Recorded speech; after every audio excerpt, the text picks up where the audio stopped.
প্রিয়াঙ্কা চোপড়া যাওয়ার এর কয়েক মাস পরে শুনলাম সে আমেরিকা গেছে।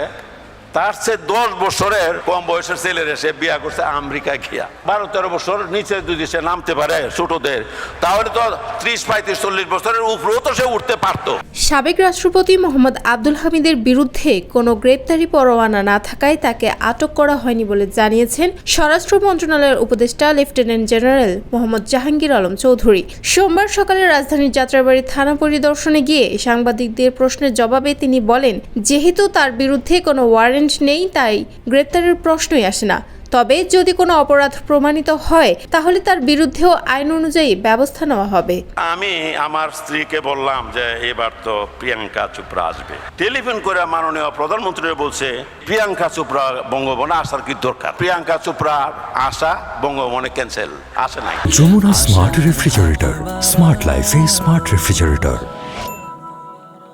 তিনি আরও বলেন, সরকার চেষ্টা করছে অপরাধ করেননি এমন কেউ যেন শাস্তি না পান, তাই প্রতিটি মামলার গভীর তদন্ত করে ব্যবস্থা নেওয়া হচ্ছে। সাবেক রাষ্ট্রপতির বিদেশ যাত্রাকে কেন্দ্র করে কিশোরগঞ্জের এসপি ও মামলার তদন্ত কর্মকর্তার বিরুদ্ধে যেসব প্রশাসনিক ব্যবস্থা নেওয়া হয়েছিল সেগুলোরও তদন্ত চলছে বলে জানিয়েছেন তিনি।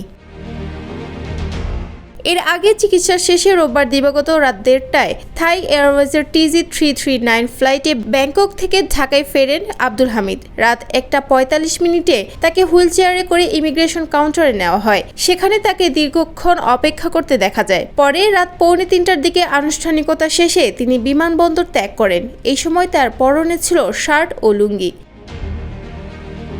গত 8 মে চিকিৎসার জন্য থাই এয়ারওয়েজের TG340 ফ্লাইটে ব্যাংককের উদ্দেশ্যে ঢাকা ছাড়েন তিনি। তার সঙ্গে ছিলেন ছোট ছেলে রিয়াদ আহমেদ তুষার ও শ্যালক ডক্টর নওশাদ খান। জানা গেছে, দেশের চিকিৎসকদের পরামর্শে তিনি বিদেশে গিয়েছিলেন। তার দেশ ত্যাগের পর বিষয়টি জানাজানি হলে রাজনৈতিক অঙ্গনে তোলপাড় শুরু হয়। তখন পুলিশ সদর দপ্তর তার বিদেশ যাত্রার সহযোগীদের শনাক্তে উচ্চ পর্যায়ের তদন্ত কমিটি গঠন করে। যমুনা স্মার্ট রেফ্রিজারেটর, স্মার্ট লাইফে স্মার্ট রেফ্রিজারেটর। ছাত্র আন্দোলনে হামলা ও গুলির ঘটনায় গত 14 জানুয়ারি কিশোরগঞ্জ সদর মডেল থানায় আব্দুল হামিদ, শেখ হাসিনা, শেখ রেহানা, সজীব ওয়াজেদ জয়, সাইমা ওয়াজেদ পুতুল সহ 124 জনের বিরুদ্ধে একটি মামলা দায়ের হয়। পরে সাবেক রাষ্ট্রপতির বিদেশ যাত্রায় জড়িত পুলিশ কর্মকর্তাদের বিরুদ্ধেও ব্যবস্থা নেয় স্বরাষ্ট্র মন্ত্রণালয়। আব্দুল হামিদ 2013 সালে 24 এপ্রিল দেশের 20তম রাষ্ট্রপতি হিসেবে এবং 2018 সালে 24 এপ্রিল দ্বিতীয়বারের মতো 21তম রাষ্ট্রপতি হিসেবে শপথ গ্রহণ করেন। 2023 সালে 24 এপ্রিল তার মেয়াদ শেষ হলে মোহাম্মদ শাহাবুদ্দিন রাষ্ট্রপতির দায়িত্ব গ্রহণ করেন।